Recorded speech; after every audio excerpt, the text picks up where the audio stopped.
नमस्ते दोस्तों, कैसे हैं आप सभी। उम्मीद करती हूँ कि जगन्नाथ जी की कृपा से आप सब स्वस्थ होंगे और मस्त होंगे। दोस्तों, कहते हैं भगवान भाव के भूखे होते हैं और आज मैं आपके लिए प्रभु जगन्नाथ और उनके अनमोल भक्तों की दो ऐसी कहानियाँ लेकर आई हूँ जो आपकी आंखों में आंसू और दिल में सुकून भर देगी। तो चलिए शुरू करते हैं। पहली कथा है जगन्नाथ जी और उनके परम सखा बंधु महंती की। उड़ीसा के एक छोटे से गांव में बंधु महंती नाम के एक ब्राह्मण रहते थे। संसार की दृष्टि में बंधु बहुत निर्धन थे। तन पर फटे वस्त्र, रहने को एक कच्ची कुटिया और आजीविका के लिए केवल गांव में मांगी गई भिक्षा। लेकिन मन की संपत्ति के मामले में वे कुबेर से भी धनी थे, क्योंकि उनके हृदय में साक्षात जगन्नाथ जी बसते थे। बंधु महंती का एक अटूट नियम था। वे दिन भर जो भी भिक्षा मांग कर लाते उसे अपने पत्नी और दो बच्चों के साथ मिलकर बांट कर खाते थे। लेकिन भोजन के बाद पूरा परिवार मंदिर के प्रांगण में या अपनी कुटिया के बाहर बैठकर करताल बजाता और महाप्रभु का संकीर्तन करता था। वे अक्सर कहते, पेट खाली है तो क्या हुआ, हृदय तो प्रभु के नाम से भरा है ना। कहते हैं भगवान अपने भक्तों की परीक्षा अवश्य लेते हैं।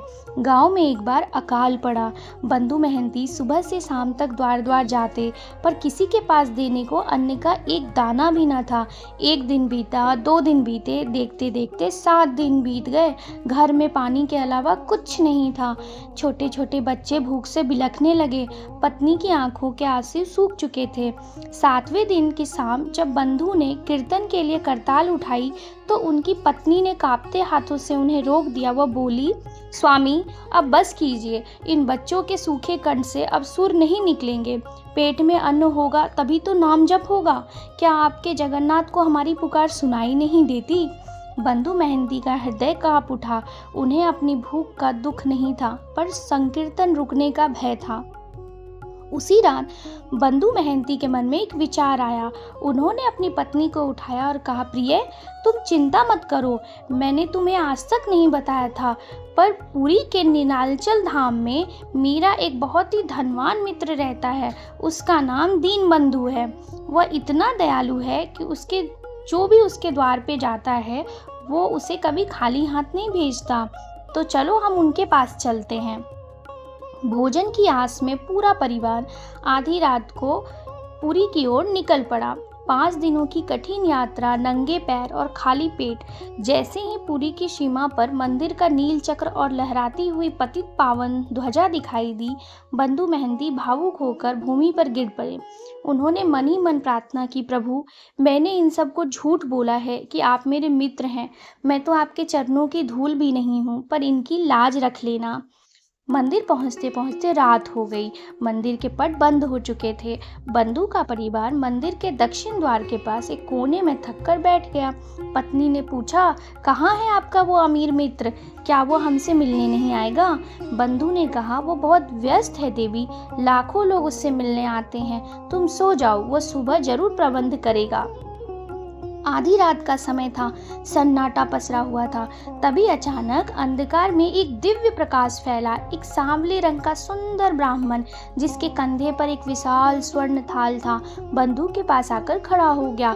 उस थाल से ताजे महाप्रसाद की सुगंध आ रही थी। उस ब्राह्मण ने बड़े रौब से कहा, ओ बंधु महंती, कहाँ सो रहे हो। तुम्हारे मित्र जगन्नाथ ने मेरे सपने में आकर कहा है कि मेरा एक सखा भूखा बैठा है, उसे यह थाली देकर आओ। लो, इसे पाओ और अपने पत्नी बच्चों को भी खिलाओ। बंधु महंती की आंखों से अश्रुधारा बह निकली। भगवान को न केवल उनकी लाज रखी, बल्कि उन्हें सखा कहकर पुकारा। पूरे परिवार ने तृप्त होकर वह दिव्य प्रसाद खाया। जाते जाते उस ब्राह्मण ने कहा, यह स्वर्ण थाल बहुत कीमती है, इसे संभाल कर रखना और सुबह मंदिर के पुजारी को दे देना। सुबह होते ही मंदिर में शोर मच गया। गर्भगृह से भगवान का स्वर्ण थाल गायब था। पुजारियों ने देखा कि बाहर एक भिखारी जैसा दिखने वाला व्यक्ति उस कीमती स्वर्ण थाल को हाथ में लिए बैठा है। बिना कुछ सोचे समझे प्रहरियों ने बंधु महंती को पकड़ लिया। उन्हें चोर समझा गया और सरेआम पीटना शुरू कर दिया। हैरानी की बात तो यह थी कि हर लाठी के साथ बंधु महंती दर्द से कराहने के बजाय मुस्कुरा रहे थे। वे चिल्लाकर कहते, वाह जगन्नाथ, रात को प्रेम से 56 भोग खिलाया और सुबह लात घूसे। तुम्हारी हर लीला मीठी है। उनकी पत्नी रोती रही कि यह प्रसाद स्वयं भगवान देकर गए हैं, पर किसी ने विश्वास नहीं किया। उसी समय पुरी के राजा को एक स्वप्न आया। स्वप्न में साक्षात महाप्रभु जगन्नाथ अत्यंत क्रोध में थे। उन्होंने राजा से कहा, उठो राजन, तुम्हारे राज्य में मेरे सखा पर अत्याचार हो रहा है। वह थाल कोई और नहीं, मैं स्वयं बंधु को देकर आया था। क्या मेरे मंदिर के ताले टूटे हैं? क्या सांकल खुली है? अगर नहीं तो विचार करो कि वो थाल बाहर कैसे पहुंचा। राजा पसीने पसीने से तरबतर हो गए और तुरंत मंदिर की ओर दौड़े। उन्होंने देखा कि बंधु महंती लहूलुहान है, पर फिर भी जगन्नाथ के ध्यान में मग्न है। राजा उनके चरणों में गिरकर क्षमा मांगने लगे। जब जांच की गई तो पता चला कि मंदिर के सभी ताले रात भर बंद थे। यह सिद्ध हो गया कि स्वयं भगवान ने अपने भक्त की लाज रखने के लिए नियम तोड़े थे। राजा ने बड़े सम्मान के साथ बंधु महंती और उनके परिवार को महल में स्थान दिया। भगवान की आज्ञा से बंधु महंती को मंदिर की सेवा का प्रभार दिया गया। जिस भक्त ने 7 दिन भूख काटी थी, अब वो हर दिन भगवान के महाप्रसाद की सेवा करता था। तो दोस्तों, ये कहानी हमें सिखाती है कि भगवान धन या जाति नहीं देखते, वे केवल भाव देखते हैं। अगर आप उन्हें अपना मित्र मानकर पुकारेंगे तो वे आपकी लाज बचाने के लिए स्वयं दौड़े चले आएंगे। तो ये तो थी पहली कहानी। अब मैं आपके सामने दूसरी कहानी प्रस्तुत कर रही हूँ। वो है भगवान जगन्नाथ जी और उनके भक्त माधव दास जी की। पुरी के मंदिर में रोज की तरह उत्सव का माहौल था, लेकिन जब परम भक्त माधव दास जी ने गर्भगृह में कदम रखा तो उनकी पारखी नजरें ठिठक गई। उन्होंने देखा कि रत्नों से सजे सिंहासन पर विराजमान जगन्नाथ जी के चेहरे पर आज वो चमक नहीं थी। उनकी बड़ी बड़ी गोल आंखें कुछ खोई खोई सी थी। उन्होंने पूछा, प्रभु, आज आपके अधरों पर वो शरारत भरी मुस्कान क्यों नहीं है? क्या 56 भोग में आज स्वाद कम रह गया है, या क्या उड़ीसा का राजा आपकी सेवा करना भूल गया है? फिर प्रभु ने कहा, माधव, मन नहीं लग रहा। यहाँ सब मुझे भगवान बनाकर पूजते हैं। कोई हाथ जोड़ता है, कोई दंडवत करता है। मुझे वो बचपन की लीलाएं याद आ रही है। मेरा मन कर रहा है कि मैं फिर से बालक बनूं और कहीं चोरी करने जाऊं। तो हाँ दोस्तों, ये जो कहानी मैं आपको सुना रही हूँ, ये है भगवान जगन्नाथ जी की कटहल चोरी करने की कथा। कैसे उन्होंने अपने दोस्त के साथ मिलकर कटहल की चोरी की थी। प्रभु की ये बात सुनकर माधव दास जी हैरान रह गए। उन्होंने कहा, प्रभु, आप जगन्नाथ हैं, पूरे विश्व के रक्षक। अगर आप ही चोरी करेंगे तो संसार को क्या मुंह दिखाएंगे? जगन्नाथ जी हंसे और बोले, नाम बदलने से भाव नहीं बदलता माधव। मेरा मन तो वही नटखट कान्हा वाला है। ठीक है प्रभु, तो आप सुभद्रा मैया या बालभद्र भैया को साथ ले चलिए। अरे नहीं, दाऊ दादा तो बड़े देवता हैं। अगर उन्हें पता चला तो पहले ही मुझे 4 सुनाएंगे। इतनी उम्र हो गई है, भगवान बन गए हो, अब भी चोरी करते हो। और अगर वे मान भी गए तो वे इतने क्रोधी हैं कि अगर कोई पकड़ा गया तो उसका हल से काम तमाम कर देंगे। और सबसे बड़ी बात, दाऊ दादा का खौफ इतना है कि पूरी शहर उनके डर से हमारे लिए पहले से ही कटहल तोड़कर रख देगा। फिर चोरी का वो असली आनंद कहाँ? अंत में प्रभु ने माधव दास जी को मनाया। माधव दास जी बोले, प्रभु, मेरा तो बुढ़ापा है, हाथ पैर कांपते हैं। प्रभु ने कहा, तुम बस साथ चलो, बाकी सब मैं संभाल लूंगा।